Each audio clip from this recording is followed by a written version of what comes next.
whoever you are, wherever you are, hope you are blessed and doing safe. Ladies and gentlemen, greetings, family.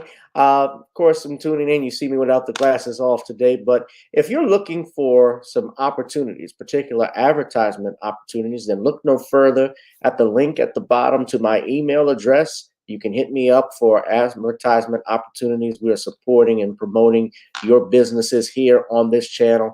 You can also, if you would like to donate and subscribe to our Patreon, a link is at the bottom as well.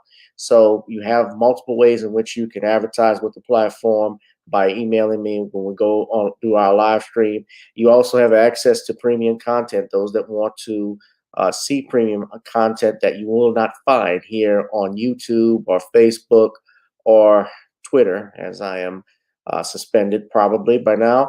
You guys can check out the Patreon at link at the bottom. But advertisement opportunities, definitely email me, gavin.grich1@gmail.com for rates. And for the Patreon, it is the same as the YouTube channel. It is channel gboot2786. All right, I'll holla. Peace.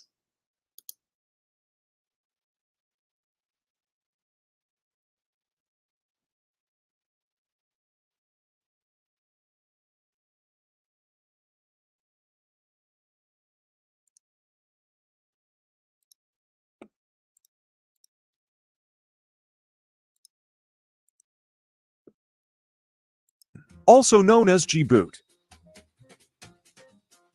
Born and raised in New Orleans, Gavin and his father created an authentic Creole-style seasoning called Nonnies.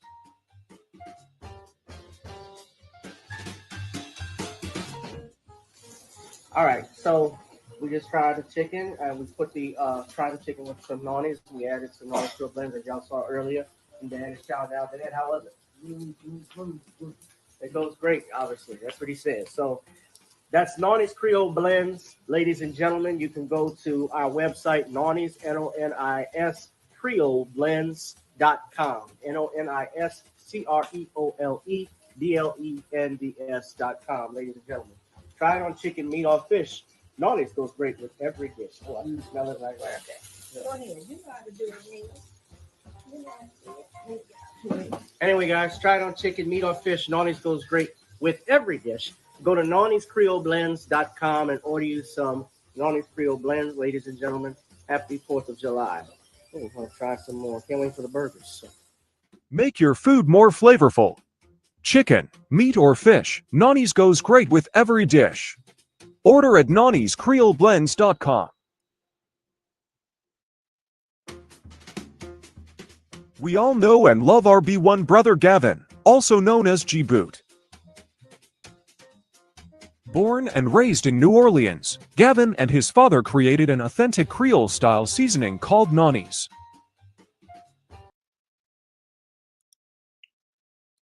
All right, what's up, family? Welcome to another live stream edition of Random Topic Sundays. Wherever you are, hope you're blessed and doing safe.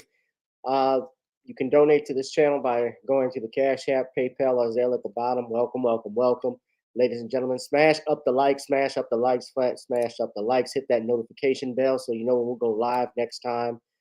Sometimes I notice people I hear don't get their notifications, and I believe that's in part is because YouTube has us on a shadow ban and they scrub some of my subscribers.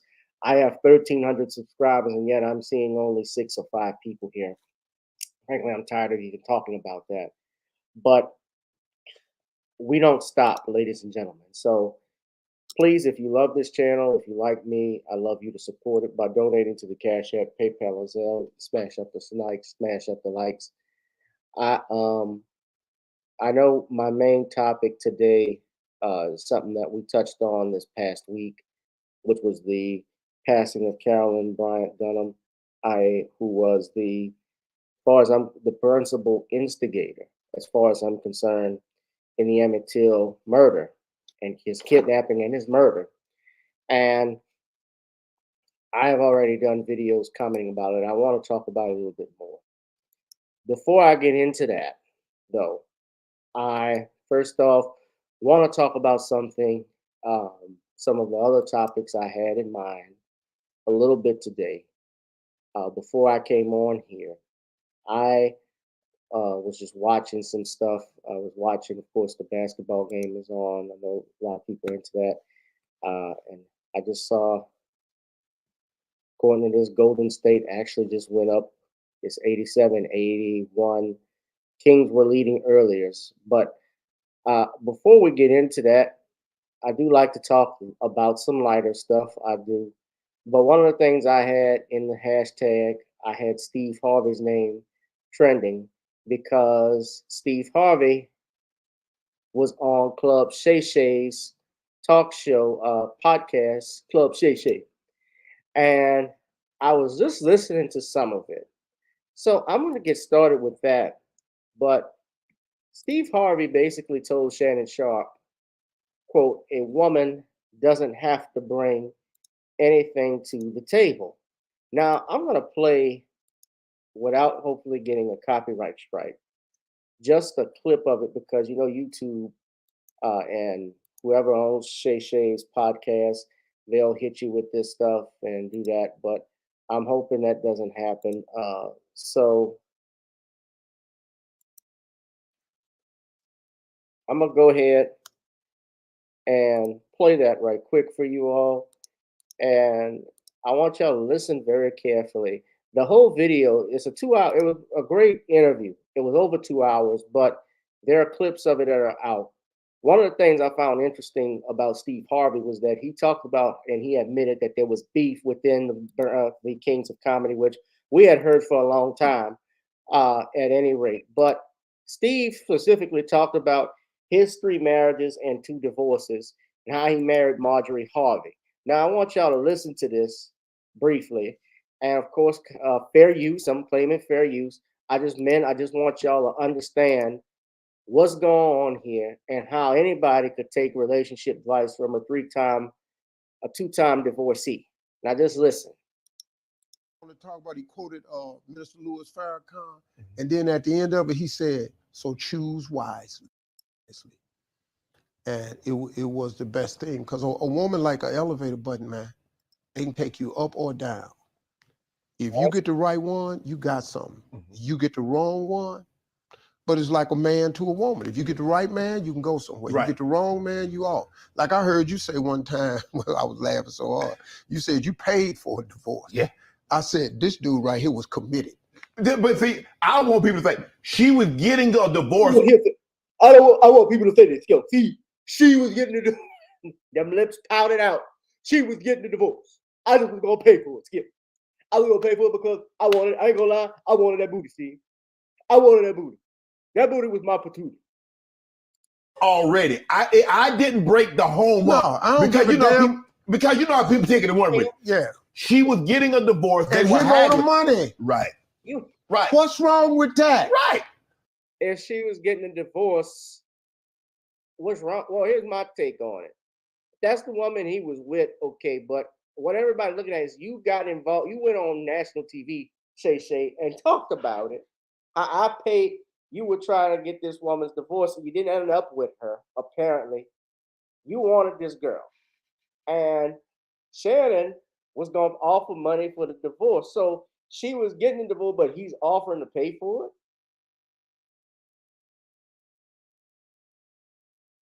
So if she was getting it already, so you say you didn't break, he's trying to say, I didn't break up the home. But why would you comment on some shit like this publicly?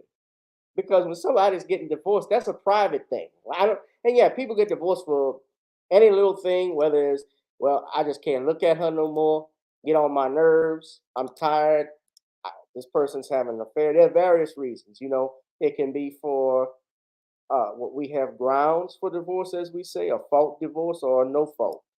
So it happens. I'm trying to invest in my future. Right. See, these dudes kill me. That's what's wrong with this generation today. These young boys today, what do she bring to the table? The hell you mean, man? What do your ass bring to the table? Always got to bring out what your ass doing, because you young school cats, y'all don't know nothing about this old school.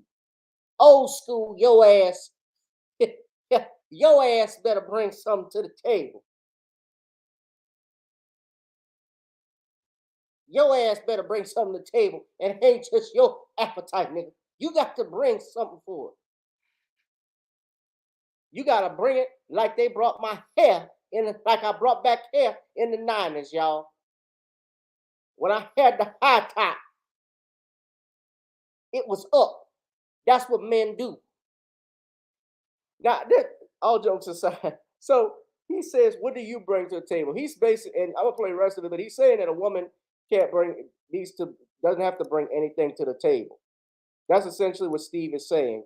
And a lot of men are going back and forth over it. And I was even talking about it because I thought I have my opinions. You got a woman that can come to the table that can make another you. But what is it she's bringing to the table that will make you another you? You say, what does a woman have to bring to the table? I'll say that she's got to bring more than her appetite. You say a woman has to make a better you. Yeah, that's great. How do you do that? If you look at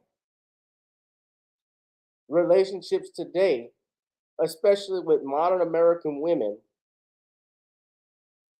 I know of people who say the institution of marriage, men who don't want to get married because the risk outweigh the benefits. There are men who believe that. And is there some truth to it?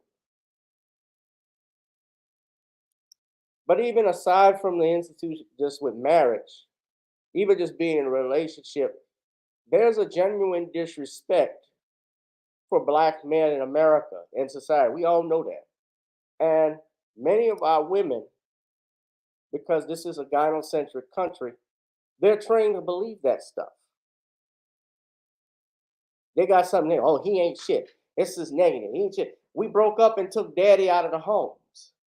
And so, there is some truth to what they were saying about the breakup of the family unit in the 60s. Yes, that is true. They didn't want a strong Black man in the household.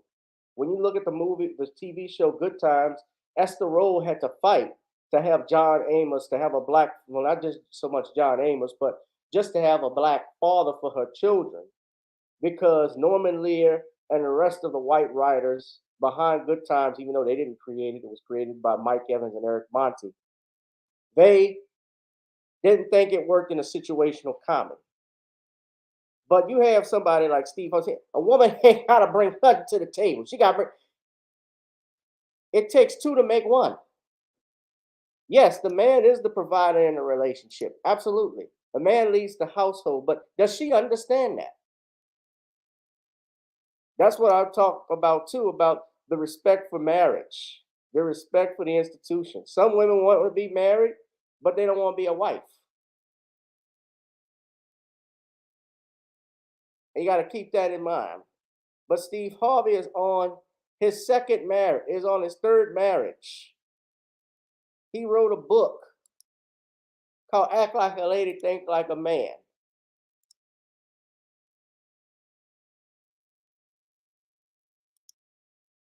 Y'all think he had a 90-day rule waiting to get cooch? I'm gonna finish playing this. What else she need to slide up to the table with? What about your job? What happened to men who were supposed to be responsible? Do you know that it's our job to take care of a woman and some children, to have a family? That's our damn job. But what happens to when the woman tell you, I don't need a man, Steve? Well, they need to, what? Okay, if you don't, how that's working? You know, how that's working? Who don't need no man? I'm independent. I can do for myself. Yeah, but why do you want to? Yeah, okay, you can drop a transmission. You can sandblast your house. But hell, do you want to? No. If somebody could get out there and drop this transmission for you and sandblast your house, why don't you go get your nails done? I'm not trying to reduce a woman to nothing else. Be all you can be. But damn, who don't need a man? That's a lie. What man don't need a woman? I tell you what. Try to live without them. Try to live your life without women. This ain't about la-da-da, man. This is some bullshit without women. If it wasn't for women, what would you? Aristotle Onassis said it best. He said, if women did not exist, all the money in the world would have no meaning. Dog, women is everything. They'd catch me out. They'd lick, man. But these young boys done forgot it because these women out here, they trying to be, they've had that the young boys forgot it or the women don't want it.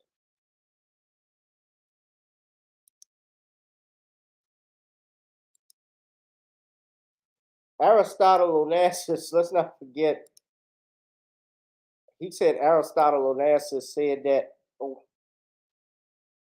if women want, if there were no women in the world, all the money in the world would be nothing.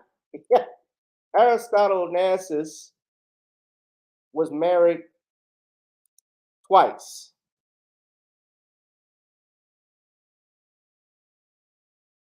He was Jackie Kennedy's second husband after JFK.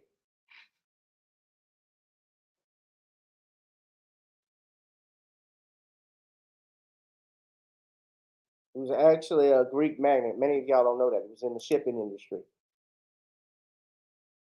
But people take relationship advice from Steve Harvey. I don't know how much more they have left of it. had to be independent because they ain't got the right man. Okay. But this system of marriage is still good. Okay. This system of a man taking care of a woman, that's really how it's supposed to be. All the rest of it's bullshit, man. And y'all need to quit tricking yourself with this new way of thinking. Because there's no way of thinking. This new way of thinking ain't getting y'all no damn where. I'm sorry. I got in trouble on one time. This group came after me because I said Marjorie belonged to me. And they said she's not a possession. She's a person. She's a human. She is. She mine. What is you talking about? She belonged to me, but I got news for you. I'm hers. I belong to her. See, if you don't like that system, carry your punk ass on. Go do something else and let me know how that work out for you. I want to belong to somebody. Right.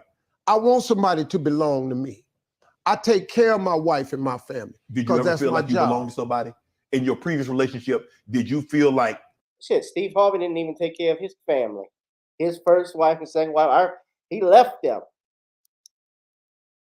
From what I've heard, from what I believe, what was reported.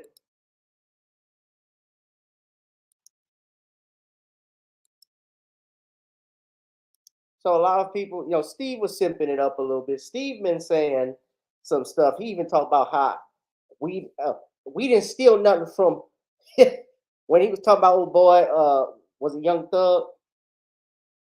Talking about the music. We stole all this. This us. Steve Harvey has always said this stuff, but I brought this up to y'all attention. I was amused by it. We can't take celebrities like Steve Harvey serious. Yes, he's entitled to his opinion. Yes, he's a married man. Yes, he has accomplished a lot for himself in life, coming from homelessness.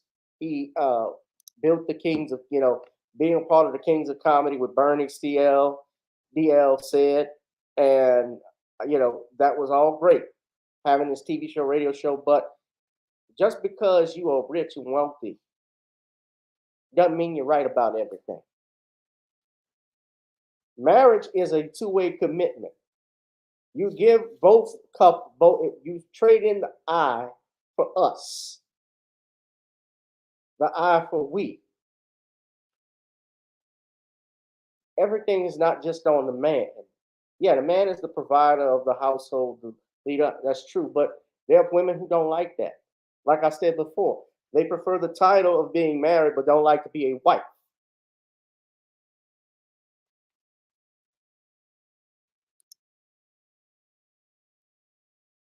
Yeah, Marjorie was married to a drug lord. That's known. Yeah, and even he came out and had some issues with Steve Harvey. He said, I love your mother, but your dad. But I gotta talk to you because your daddy was a punk ass. I'm not like your punk ass daddy, and I ain't backing down from that. Because he came out of prison and he's been on some podcast. He was on a podcast talking about Steve Harvey and her marriage and how even Marjorie Like he said, Marjorie didn't like big lipped men at one time. Steve, we know, got them lips. But y'all can go find that. But I thought it was interesting Steve Harvey was saying that because now they're coming at Steve Harvey. And look, Steve Harvey, if Steve Harvey didn't have any money, be real, do y'all think his wife would be with him? He didn't have the life. He was extremely lucky and worked hard because being in an entertainment business, I know just from experience, just looking at it and being in it, how cutthroat it is. You're going to get more no's than you're going to get yeses. And some people will not respect you unless you actually had, let's be real, if you actually had money.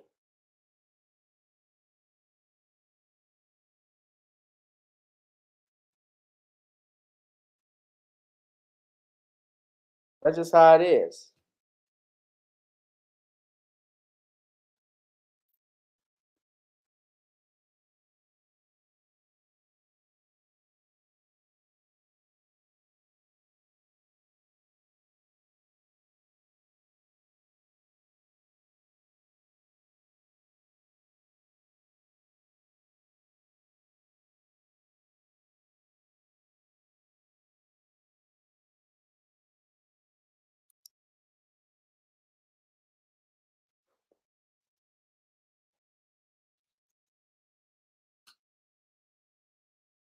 Yeah, man, I just thought that was stupid of him to say it, but I'm not surprised he would get it. I'm gonna simp this up. I don't give a damn. But y'all ass hit that like, share, and subscribe button. But what did y'all think of Steve Harvey's comments? A woman doesn't have to bring nothing to the table. Hit that like, share, and subscribe button. Hit that notification bell, ladies and gentlemen. All right, so we're gonna get into, yeah, no money, no Marjorie. Nerd says Marjorie trained him. I was just listening. He had tried to get at Marjorie before she was even divorced, it seems, because he knew her, and they didn't get married, remember, until like 2000. They didn't get together about 2006, 2007. I know Steve Harvey don't give a damn about me. I don't give a damn about your ass either. All right. So, fam, let's get into what I want to talk about tonight. In all seriousness, you know, I'm still wrapping my head, not wrapping my head, I should say, but I'm still um, processing. I don't even know how to process it because we knew the amount of time we should die, but there's still a sting to my chest that none of the people that were involved in Emmett Till's death, in his kidnapping, in his murder, his lynching, none of them have been prosecuted. And if you remember when I showed everybody that video regarding Ed Bradley, how the late Ed Bradley, when he did an interview with 60 Minutes with some people who were tied to the investigation of Emmett Till's death and individuals who were suspects as well. There were, at least to my knowledge, 5 people that were at the time who were suspects by the FBI that were still alive, including some blacks that were involved as well, witnesses that were there that testified. One, Willie Reed, who actually saw Emmett in the back of the pickup truck, that J.W. Millam's pickup truck, and Roy Bryant saw these individuals, and even some blacks as well, and even heard the screams coming from the barn where they beat and tortured Emmett Till to death. That was in 2004 when Ed Bradley did that interview that you all saw that I played for you a while back. What is sad and why I'm looking at it is that Ed Bradley, Keith Beauchamp, who was a documentary filmmaker, stated and told Mamie Till he wouldn't rest until Emmett got justice. And I looked, and despite the fact that there were some efforts made, even on my, and I'm not bragging on this, but even on my part, because I showed you all and told you all the letter that I wrote to the Attorney General of the state of Mississippi. I have written a follow-up letter as recently recently. I've written a follow-up letter. As you know, I sent one back in July, and I sent one sometime earlier this year in response because I never got a response from the Attorney General of Mississippi, Miss Fitch. So, had some charges been brought, and by charge against Carolyn Bryant-Donham, even if I could accept, I would have even accepted an accessory after the fact. I would have accepted something like that, at least to show somebody got charged with something for their role in this. Because we know that Carolyn Bryant-Donham lied about what happened and apparently perjured herself, because I played the video for you all where the historian stated that Carolyn Donham Bryant told the attorney for her husband in a deposition that the things we heard about the wolf whistle, the grabbing of the hand never happened, yet she testified under oath that Emmett had grabbed her. Said, I had white women before. She made Emmett out to be a brute. And we know that wasn't the case.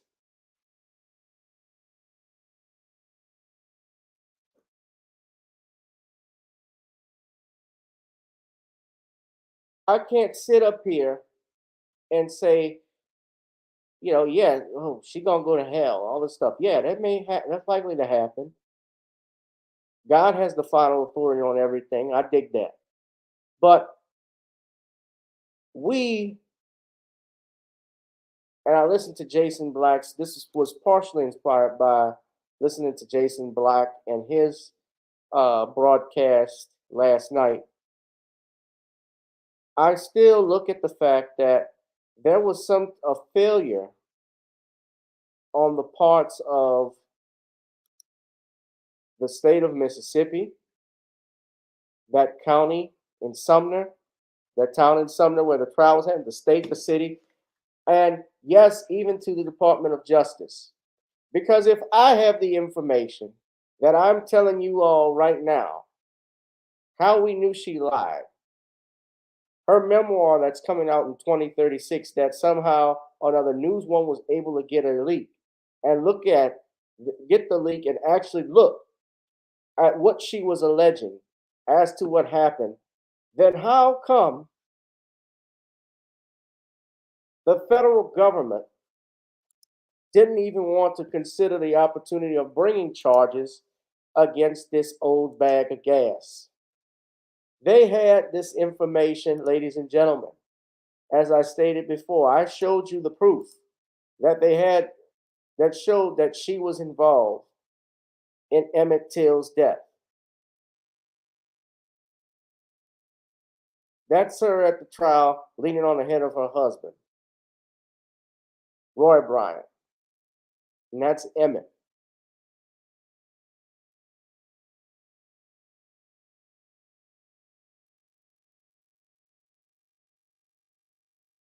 I listened to brother Jason Black's broadcast yesterday, and something he told me where he had gotten in touch with Emmett Till's family and wanted to move forward, and had spoken with them, but didn't hear much after a while. After a while, and getting in touch with them, they never talked further. He heard very little. Despite his pleas, despite his chances trying to do something and move the needle forward. We tried to move the needle forward. I wrote letters. I'm not doing this to toot my own horn. But the reason why I'm bringing it up is because I'm just pissed off at the fact that nothing moved forward. We see other groups, Nazi war criminals, who get prosecuted even into some in their hundreds. And let's not forget, they had Nazi war criminals living here in the United States. Some who were protected by the United States. If you get a chance, look up this declassified document called Operation Paperclip, where they had Nazi officers working in NASA because they were helping the United States go to the moon and the space projects. All those programs.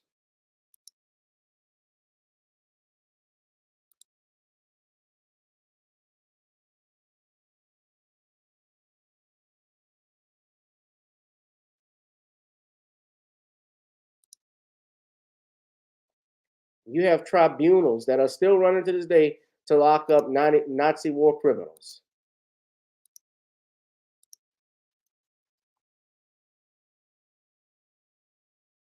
And yet, this is one here.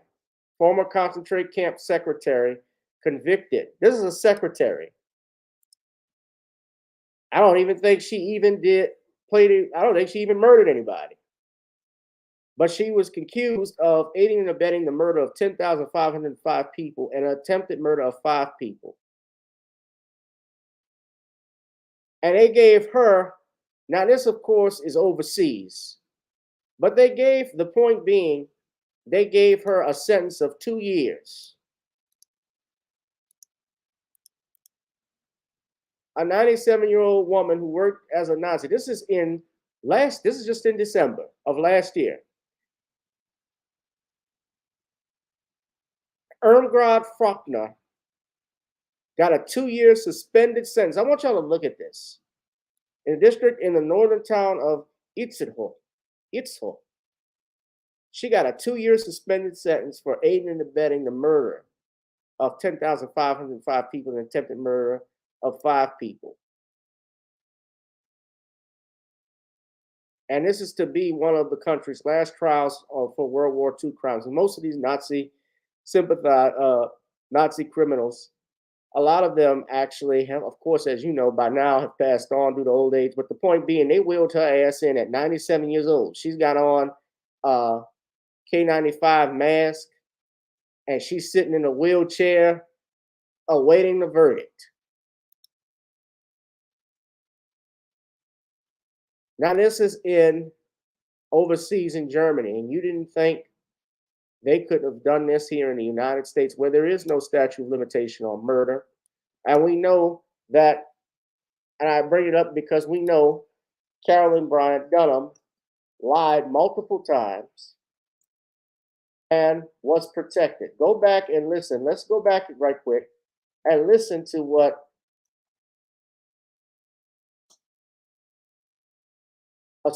this is what happened here on CBS. Listen carefully to what, and I hate there's going to be an ad. No ad, okay.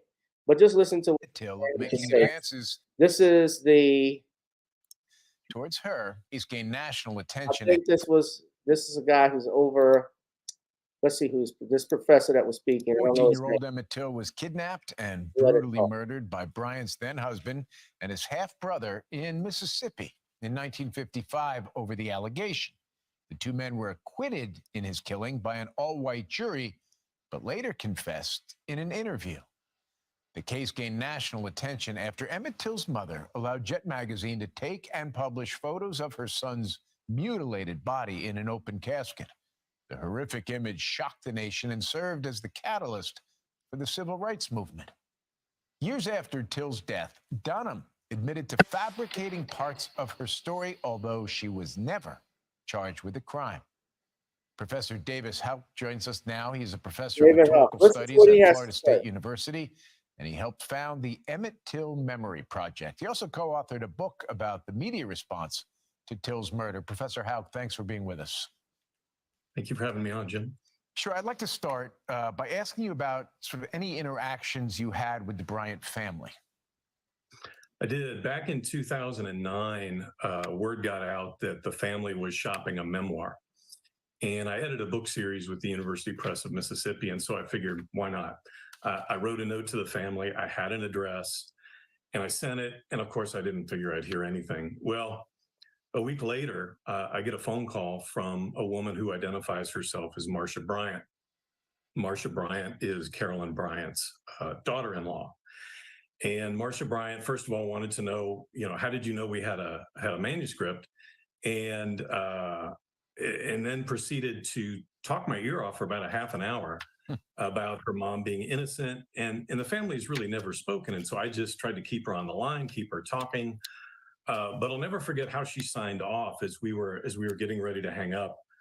She said, your letter came in the mail, and another letter came in the mail with it. And in that letter was a death threat. And so what I gathered from that was the family worked very hard over many years to protect her, because I think those death threats were not uncommon. All right, so Carolyn Bryant herself hardly gave any interviews after the case, but if we have this right, in 2008, she reportedly told a historian by the name of Tim Tyson that key parts of her testimony were not true. So how does all of that figure into what her daughter-in-law was telling you? And what do you make of it? Well, the FBI investigated Tim Tyson's claim that Carolyn Bryant supposedly recanted to him, and they did not find that evidence credible from Tim Tyson. And So they didn't find Tim Tyson's evidence based off his conversation credible. Now, let's not forget when I showed you all the article from the Mississippi,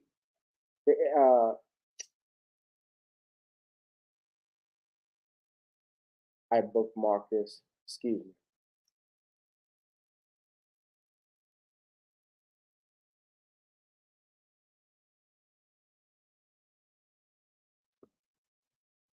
Let's not forget that in July of 2022, Emmett Till's family called for justice because they found the unserved warrant that you see. I have it up here. The Emmett Till Legacy Foundation and the family of Emmett Till, they had a copy of the warrant that was served, that was unserved, I should say, that was signed and dated on August 29, 1950. This was around the time, remember, Emmett Till was missing around this time. And they filed a search warrant for the arrest warrant for J.W. Millam, Roy Bryant, and Mrs. Roy Bryant, signed by the clerk of court.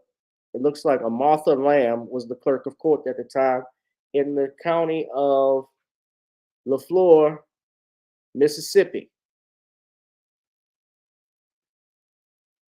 And it was certified authentic. But we know from a racist sheriff's department at that time that they did not want to have her arrested.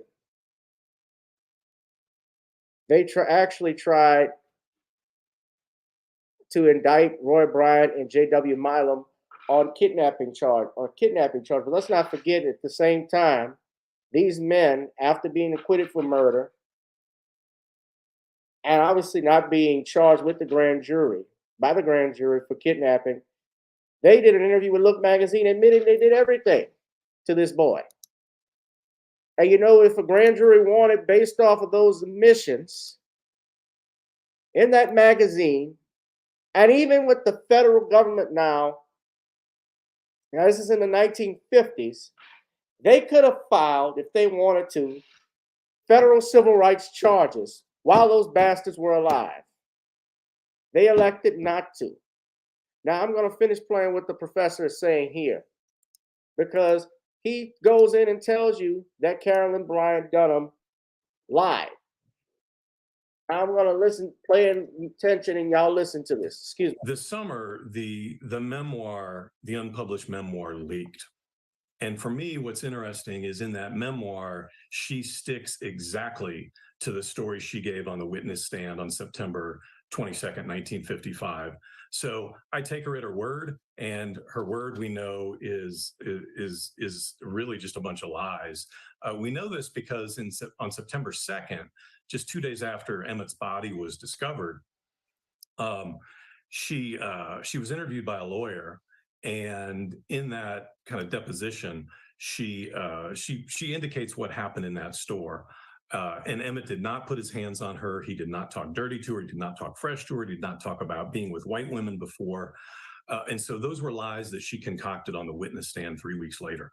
I just want to be clear about this, Professor. Never in the years after this did she ever express even a syllable of remorse, correct?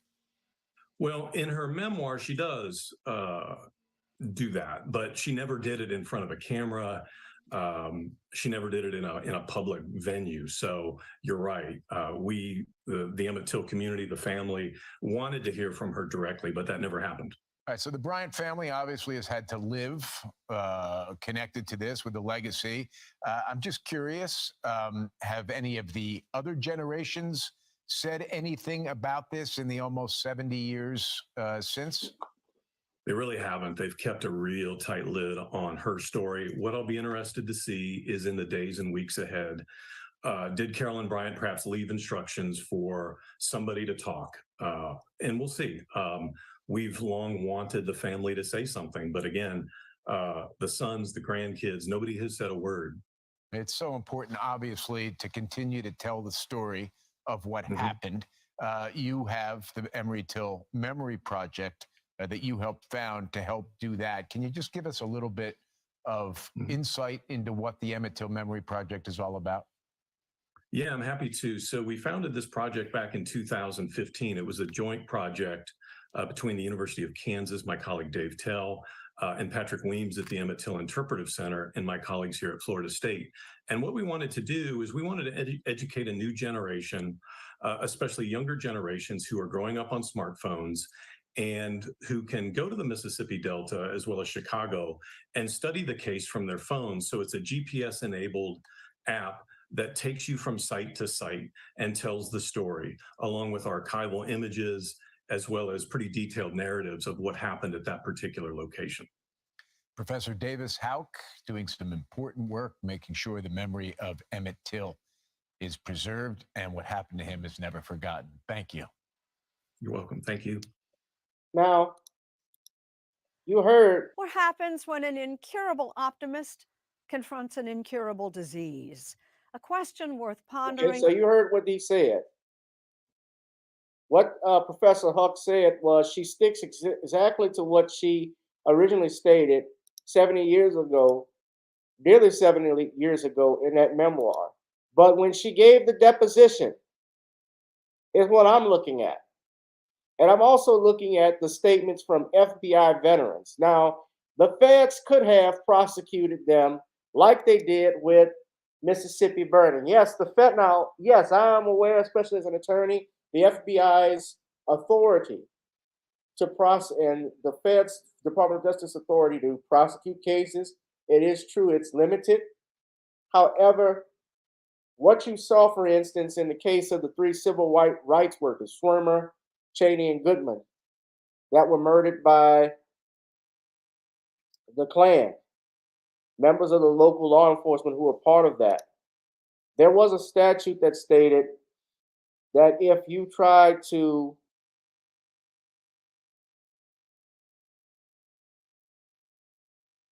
if a person, two or more people conspired to violate someone's federal rights, their civil rights, what's called a federal conspiracy statute that was passed in 1948. So there's no question that this is in law. Nearly 6 years ago, they could have prosecuted Emmett Till's killers.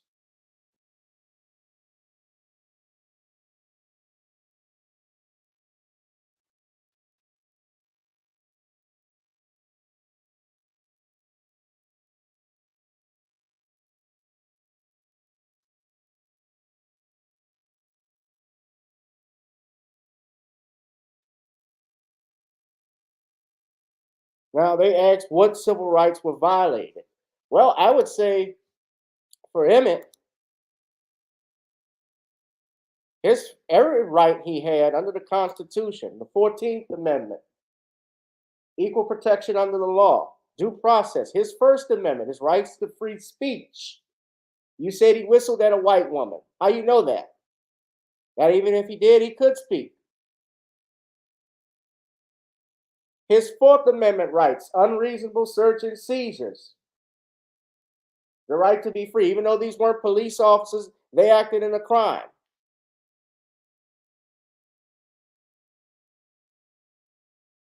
Civil Rights Act. Bunch of things you could think of. Advances I could think of. towards her has died. She was interviewed by a lawyer, 55. So I take her evidence credible from Tim Tyson. And Now look at this. this summer, the memoir, the unpublished memoir, leaked. And for me, what's interesting is in that memoir, she sticks exactly to the story she gave on the witness stand on September 22nd, 1955. So I take her at her word, and her word, we know, is really just a bunch of lies. We know this because on September 2nd, just 2 days after Emmett's body was discovered, she was interviewed by a lawyer, and in that kind of deposition, she indicates what happened in that store. And Emmett did not put his hands on her. He did not talk dirty to her. He did not talk fresh to her. He did not talk about being with white women before. And so those were lies that she concocted on the witness stand 3 weeks later. I just want to be clear about this. So 3 weeks later, she gets on a witness stand and lies. That's perjury.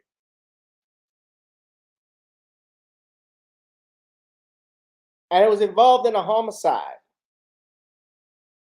So the state of Mississippi and the FBI had this information because the FBI investigators, they didn't investigate or claim to investigate Emmett Till's murder. What they stated, when you read this article from the Mississippi Free Press, they stated they investigated the threats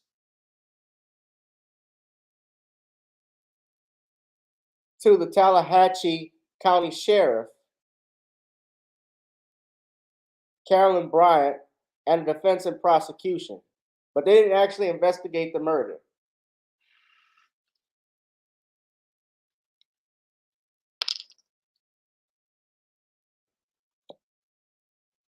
They didn't investigate the actual kidnapping and murder until 2004. And we know, at least, according to what this FBI agent said, because I read the letter, I read the article from back in 2022, that he actually said Carolyn Bryant lied to him. Bryant-Donham lied about being an abused wife. She never said that. And the grand jury, when they were looking to indict her on manslaughter charges, he was upset that the prosecutor at that time was trying to bring up a murder statute, knowing it would have been hard to get that. And how a grand jury even thought, hey, she is a abused victim, an abused spouse.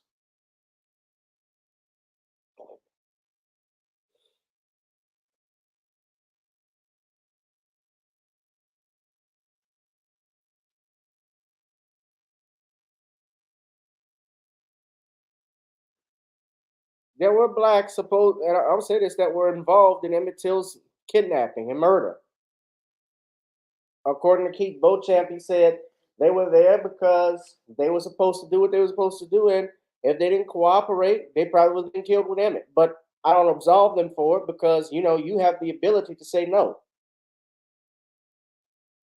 You traveled along and went along with this, and I don't know what was in their back of their minds. But still, how do we let a child? I don't even want to play armchair quarterback with this, but I'm still upset that he was let, basically, his great uncle and family that were there let these men in the house. I'm granted they had weapons, but you let them take the child.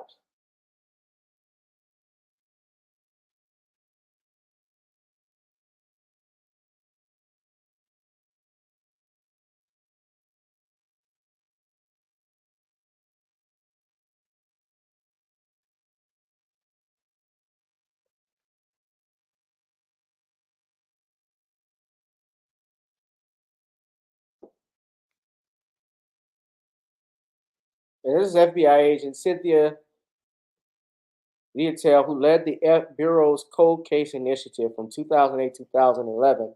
She said they couldn't get any charges. It would have been hard because, number one, he wasn't kidnapped across state lines, murdered on federal land, and an explosive device wasn't used. But if his civil rights were violated, they could have used that because it was a criminal conspiracy. Two individuals kidnapped someone. Yes, 14th Amendment. Remember, it's a fundamental right for individuals to travel. You kidnap someone, they're not traveling under their own free will.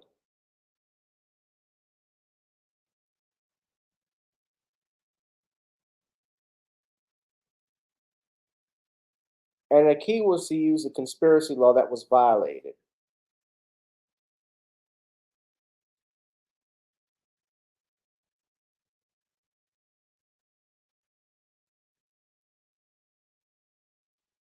One audience member, I like this. When they had this was from a meeting in Baton Rouge when they talked about the Till case. An audience member who was a student at Southern University and an HBC, which is in Baton Rouge, pointed out that Bryant, Millam, and the others gravely violated Till's First Amendment rights, his rights to free speech. After all, Till's kidnapping and murder resulted from comments he allegedly made to one of the murderer's wives, Carolyn Bryant. No investigation file exists.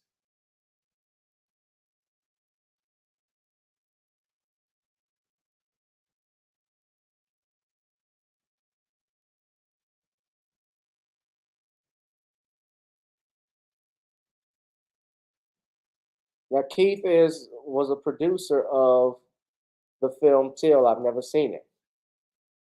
But he investigated the allegations and found that several of the men, not just Brian and Millam, but also some blacks who were involved, as I stated earlier. And she was nearly, we know, prosecuted back in 2007, but they protected her.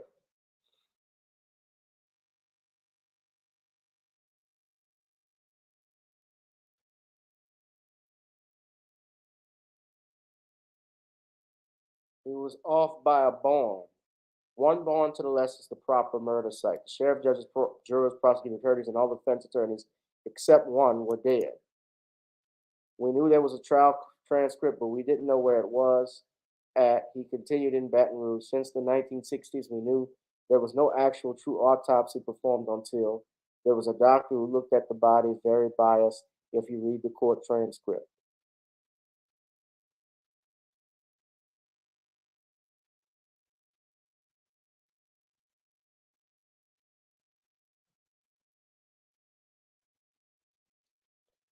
They even tried to say that they didn't know that was the body, but a 2005 autopsy exhaustively proved that Emmett Till was the body pulled from the Tallahatchie River and buried in Chicago. Interviews with Carolyn Bryant, who is still alive today, included strange admissions contradicting her earlier testimony about the night of Till's murder. Carolyn Bryant, Roy Bryant's wife, admitted to killing her in 2005 that she remembered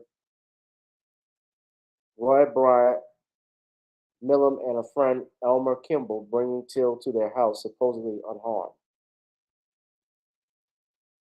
She doesn't talk long about it, Killinger says, but what she does say is, I couldn't have identified him, something to that effect.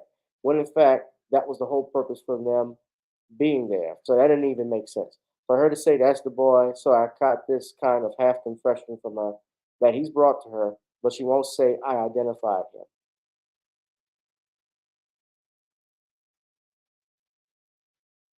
And Killinger expressed his disappointment at the failure to secure an indictment.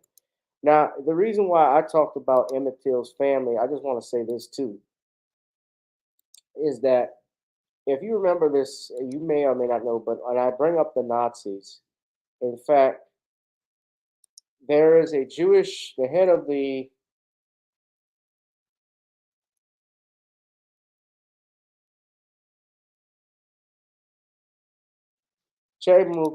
Chamrumkowski, who was the head of the Jewish Council of Elders in the Lotz Ghetto. Lotz Ghetto. See if I'm pronouncing it right. Lotz Ghetto. He was infamous, and he was killed by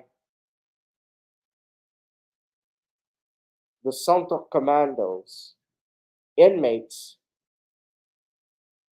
who worked at the Nazi death camps in Auschwitz. And he made a statement, a speech, when they came for the liquidation of the ghettos, the Germans. Give me your children. Jason Black talks about this often. He's talked about this before. Back in September of 1942, he pleaded with the Jews in the ghetto to give up children 10 years of age and younger, as well as the elderly over 65, so that others might survive.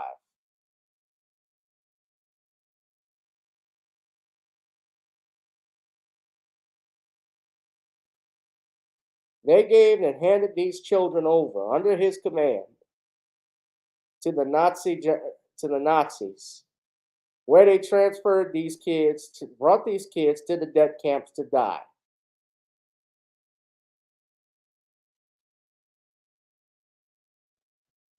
He says, in my old age, I must stretch out my hands and beg. Brothers and sisters, hand them over to me. Fathers and mothers, give me your children. A man should never have to give over his children to another man, let alone leading them to their death.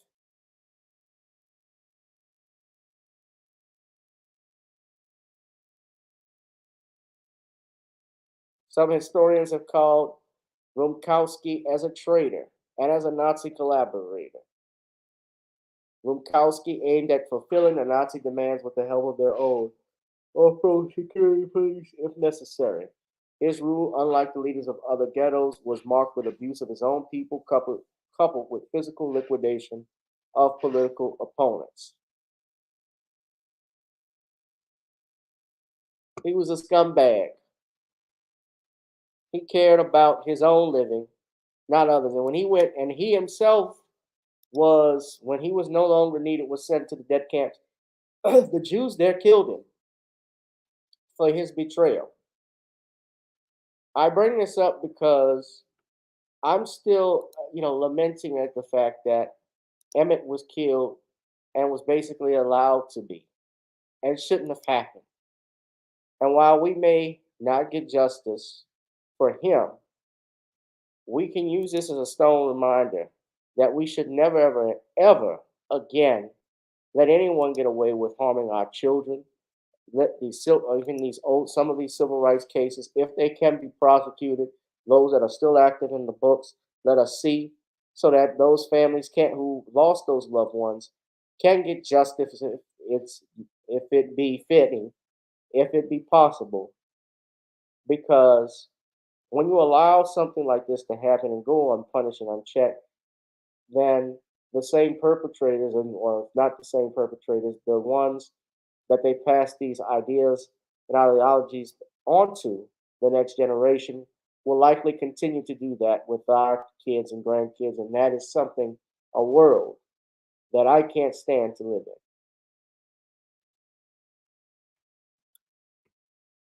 Hit that like, share, and subscribe button. Last thing I want to talk about, y'all, is this. The entanglement, I told y'all it would be fun. So we're going to have fun too. The entanglement is over. After 5 years, Jada Pinkett Smith's Red Table Talk show has been axed. The Red Table Talk has been axed, ladies and gentlemen. Reason why, of course, they're saying that it was cut due to cost initiative. In other words, it was costing too much money to produce. So recently, a lot of people have been talking about Red Table getting talked. Men have been celebrating, straight men have been celebrating online, because we know the most Jada Pinkett Smith has had her husband come on the show, and the most infamous episode is that talk that took place in 2020, in which the Oscar winner Will Smith sat down with his wife to discuss her entanglement with the singer August Alsina. And Nick Cannon actually commented on Red Table Talk. He was talking about, he said it was toxic.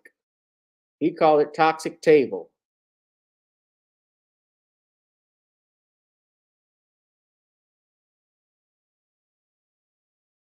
Of course, his the mother of three of Nick Cannon's children, Abby De La Rosa, disagreed, telling him to stop criticizing the series. She said it was an honest table. It feels human, like they're human. It feels relatable. They're trash too, like the rest of us. Speak for yourself. Shit.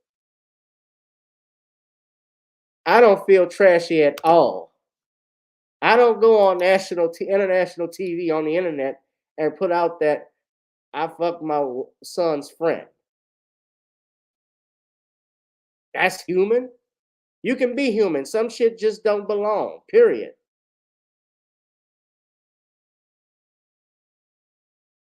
The TV show had filmed over 129 episodes for 5 seasons, and as a result, Meta, which owns Facebook, has stated that they are moving in another direction. This was actually cost cutting.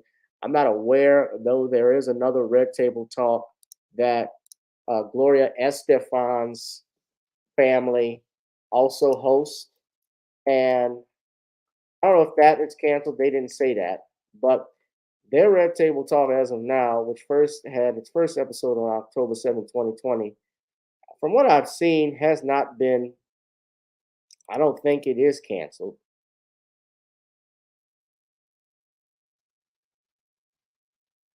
I think it's still on the air. I believe it's with Gloria Estefan and her daughter and niece. So her daughter Emily and niece Lily are on this show, and we know Jada Pinkett Smith, her mom Gammy, and her daughter Willow were on this show.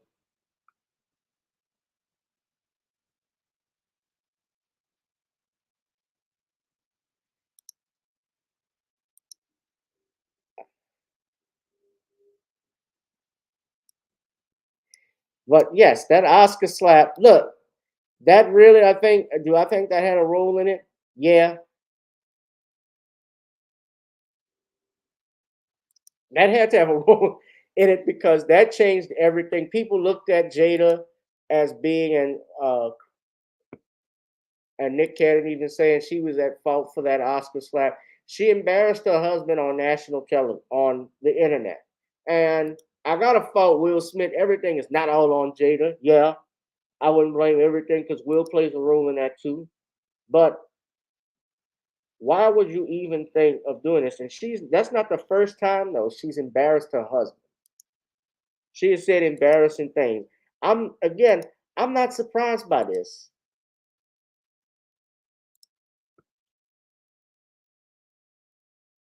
I'm surprised. I didn't know the show would be canceled, but I think that definitely the Oscar slap probably made them think twice about renewing this. Now, they're talking about finding a new home for it. I'm sure Tubi can use the ratings. Yeah, Adrienne Banfield Norris, that's Jada's mom. Now, her mom actually looks real good, but they've had different celebrities that have come on the show. Sierra, Tiffany Haddish, Rumor Willis, Queen Latifah, and Lauren London. And I'm not surprised Nick Cannon's baby mama, Abby De La Rosa, defended it because she probably was into some of this shit that Jada is, for all we know. And a lot of women will go to new lows to defend stuff like this. This is natural. This is what the fuck you saying? We're trash too. So if you if your brother, so you telling me that in the past, if you robbed and rape men like Cardi B has said, but in the past, you think that's something you would want to talk about? That's normal.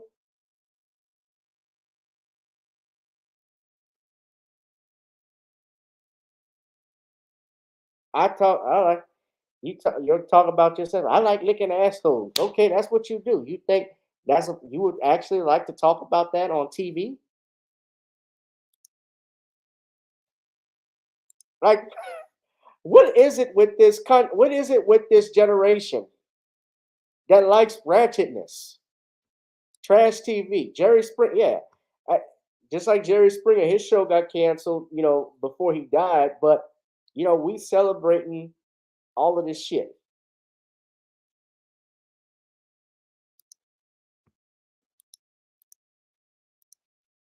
So yeah, the Red Table Talk's been at. It doesn't surprise me. It doesn't surprise me that it's been canceled based off what happened last year at the Oscars. And to save money, they had 5 years. They did 123 episodes. If this were television, you would be in syndication by now. Probably a year ago. But I mean, I've seen Jada. They've talked about foolishness on that show for years, and finally the entanglement is over. We don't have to hear it anymore. But if it finds another home, hopefully it might be Tubi, and who knows, BET might even do it since they put the Breakfast Club up there, and they both deal with iHeartRadio, so that might perish the thought. But nobody watches BET anyway. All right, y'all. Hit that like, share, and subscribe button. Hit that notification bell if you like this channel. If you would like to support me by donating to the Cash App, the PayPal, or Zelle, Venmo, you may do so, ladies and gentlemen. I'm going to wrap things up. I just saw Golden State beat Sacramento. Sacramento had Golden State up, y'all, and they still lost. Chef Curry put up 50 points.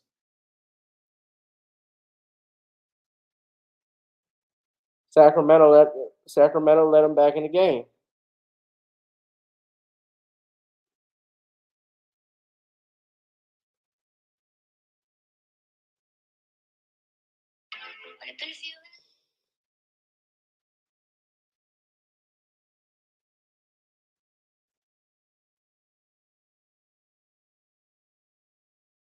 All right.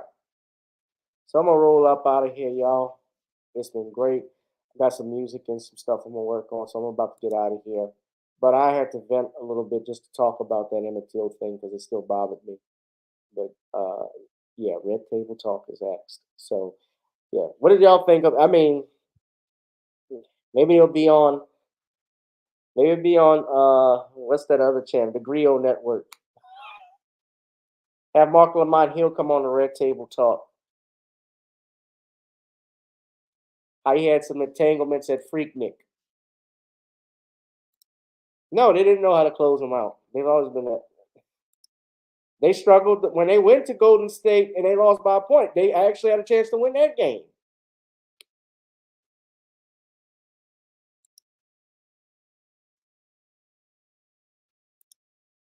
Yeah, but Red Table Talk, man, yeah, I'm going to get up out of here. But Red Table Talk, I'm not going to miss it. So the entanglement is over, brothers and sisters. Find another entanglement. No, find no entanglements. Just get a hobby. All right, y'all. We're going to wrap it up. Thank you, Derek Bailey. Thank you, Star, everyone that's been on here. Yeah, order some Creole seasoning now. Noni's Creole blends. Try it on chicken, meat, or fish. Noni goes great with every dish. Thank you, Curly Girl, Nerd, Stacy, Quinton, Donald Washington. Well, Club Shay Shay always got to look good. It's always got to be great. That's why I had that fireplace. Don't hate on me, brother. Don't hate me, brother Donald. Because the fireplace is always good. Shay Shay like it nice and warm for the ladies. We don't want it too cold. We don't want it freezing up here like I played in Denver in the snow. That's why I got out of Denver. I said, hell with this. I'm going to Baltimore, even if it's raining in Baltimore. Sometimes it's cold, sometimes it's not. But at least we right there, we can get that lobster. We get that blue crab. All right, family. We get on out of here. Peace. Be safe, be one, be blessed. I'll holla.